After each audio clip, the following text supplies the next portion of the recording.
unë mendoj është viktim e disa faktorëve njëherësh. Spari, zoti Majko e ka harruar kur ka drejtuar një dikaster. Dhe është e rëndësishme në kohë fushatash, siç ne e dim, që ti të kesh fuqi ekzekutive që kur të vinë zgjedhjet ti ta aplikosh fuqinë ekzekutive. Si është dhe impret, kupto se merr me menaxhon për ditë, po. Po ti kanë impretësia. Dakor.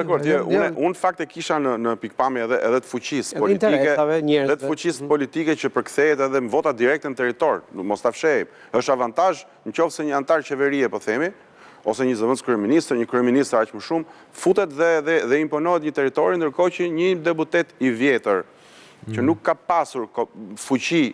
Dhe duhet të thënë që në qarkun e Tiranës kishte shumë ministra. Dhe kishte, këtu do dalë që aty luftohej me 3 ministra, luftohej me partitë, me Nëse disa ishin listë mbyllur, po 3. Po i marrim 3 këta të listës hapur, luftohej me shokët e tij të vjetër, që do ndanin një trashëgimi votash që nuk ishte shumë e madhe, me thënë drejtën, sepse ajo PS dal nga dal, siç janë ligjet e jetës, po fillon edhe po shuhet, po zbehet, sepse koha bën vetëm, dhe nga ana tjetër u futën dhe partitë e reja. Pra, hapësira për të manovruar kësaj radhe ka qenë shumë e vogël Tiranë dhe vota në Tiranë ka qenë atipike. Dhe fushata e Majkos u duk më e qeta, nuk dua të them anonimja, po më pak prezentja, dhe në të njëjtën vazhd fus për shembull edhe Mimi Kodhelin.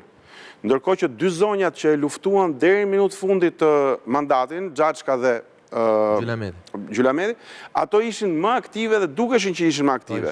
Pra, gjatë fushatës u identifikuan ata që kishin një marsh më pak shpejtësie me ata që ecnin, për shembull, po çije Braçën. Braça ishte luftë nga pjesëndarë. Vetëm tupi pyetja është